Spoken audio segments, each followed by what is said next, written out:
Now at 4, the city of Carmel is drying out, and now city engineers are taking a look at what's left after historic flooding. Sunshine and 80s in the Friday forecast, but I have 90s in the 7-day. And Purdue Research Park's multi-billion-dollar boost, marking a historic investment in Indiana. The thousands of jobs headed here. Hey everybody, it's 4 o'clock on this Thursday afternoon. Glad you're with us. I'm Dustin Grove. And I'm Felicia Lawrence. Thanks for watching 13 News at 4. And it has been weeks since catastrophic flooding hit central Indiana, and we have communities that are still recovering. One of those communities is Carmel, and today we got an update from leaders on how it's going there. Alex Almanza is live in Carmel this afternoon. And what have you learned, Alex?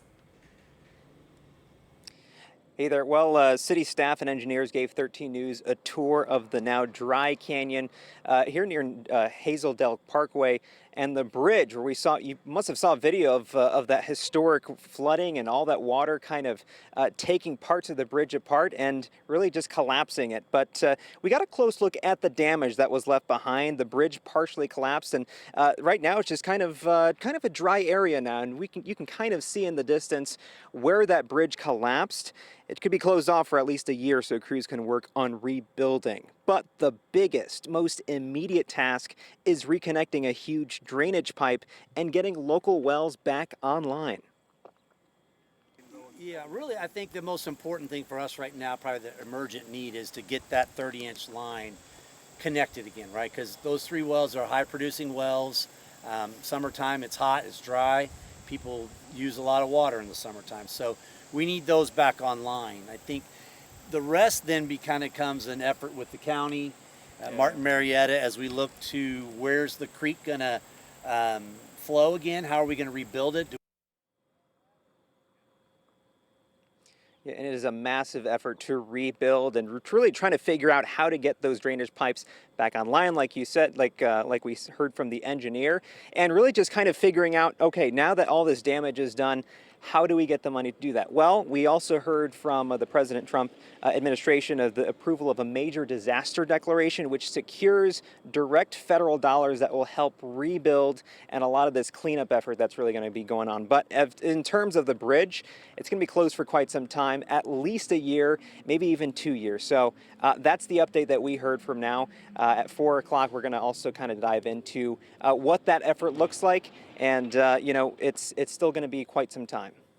Yeah, I think when we all look at and remember this years from now, that's going to be one of the most remarkable images, right? The image of that collapsed bridge on Hazeldale Parkway. So look forward to seeing an up-close look at the work that is going to be done to fix that bridge. Yeah, thanks to Alex there, and the ongoing conversation on infrastructure continues. Absolutely. Well, he mentioned it. Governor Braun says the cost of this storm damage, all of it, could hit $5 billion. And federal disaster help is now available for Hoosiers in 21 counties. Jenna Webster is at the State House, where she just got an update from the governor and FEMA about that application process.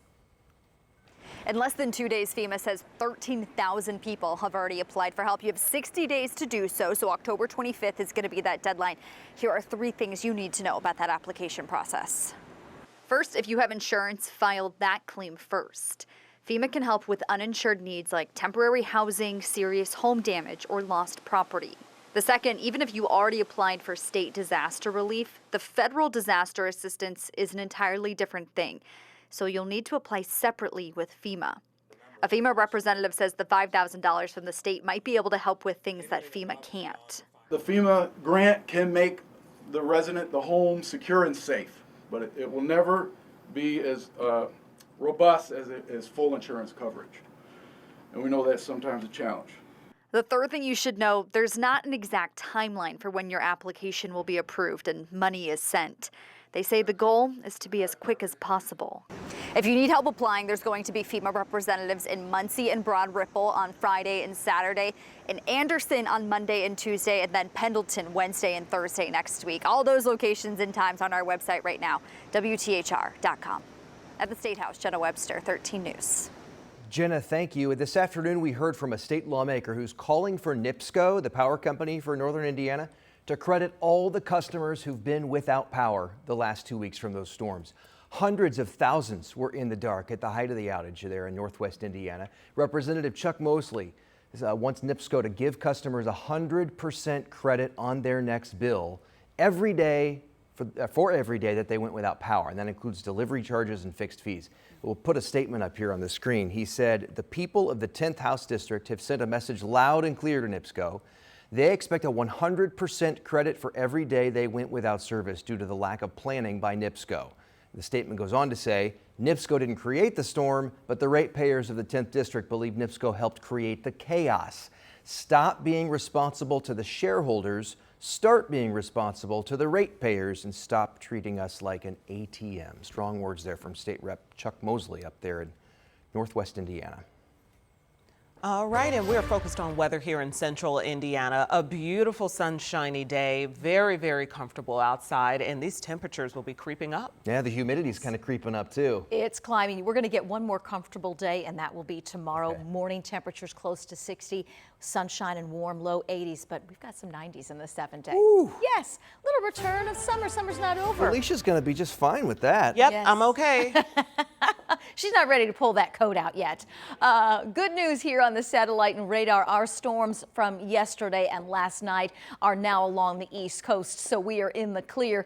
Bloomington, we take you here. This is one area that dealt with very heavy rain during the late evening hours last night. We're clear now in 79, 81 degrees in Indianapolis, Lafayette, 82, 81 Columbus, and 77 degrees in Richmond. It is going to be a warm evening, but a great evening for baseball at Victory Field. First pitch at 6:35, and temperatures will be close to 80 degrees.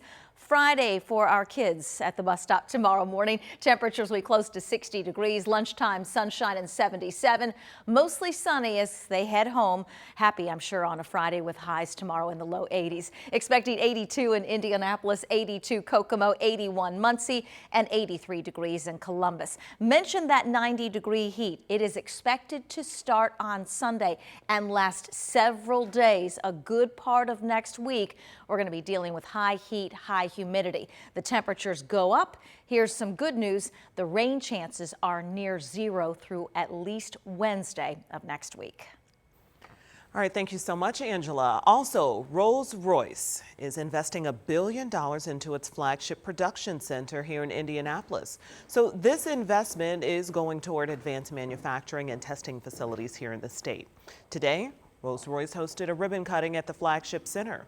Attendees got a tour of the factory. Governor Mike Braun was there, as well as Senator Jim Banks. And the shovels officially hit the ground today for a project Indiana leaders call a potential game changer for our state. South Korean semiconductor giant SK Hynix is building its first U.S. plant in West Lafayette. It is a nearly $4 billion project. Massive. There's a look at the rendering.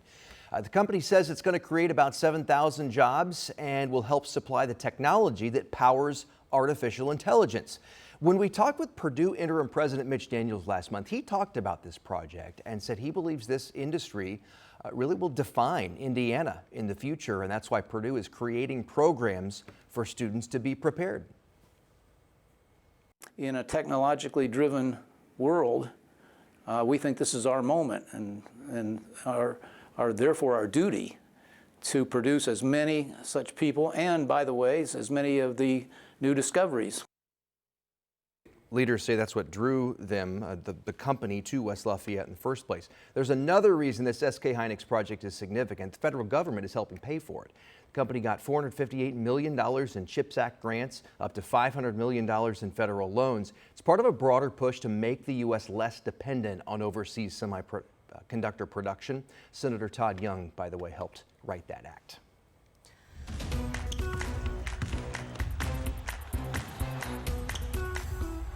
The Indiana Fever are getting ready for their last game before the FIBA World Cup break. The team's going to host the Connecticut Sun tomorrow night before going on a 2-week break. Caitlin Clark, Aaliyah Boston, and head coach Stephanie White will be in Berlin representing Team USA. As for the rest of the team, the 2-week break won't be a complete vacation. They're getting ready for the playoffs. Yeah, some conditioning still has to happen. Right now, the Fever are the 5th seed, so every game matters when it comes to playoff standings. Lexi Hull talked about the team's mindset heading into the end of the regular season. I think for everyone, we want to end this segment of games on a good note. I feel like we've picked up some momentum since the end of the All-Star break, so we want to spend the next couple weeks in a good mood. And I know for us, being the girls that are staying back, we have a lot of practices ahead of us, so hopefully we keep the coaches in a good mood during those practices.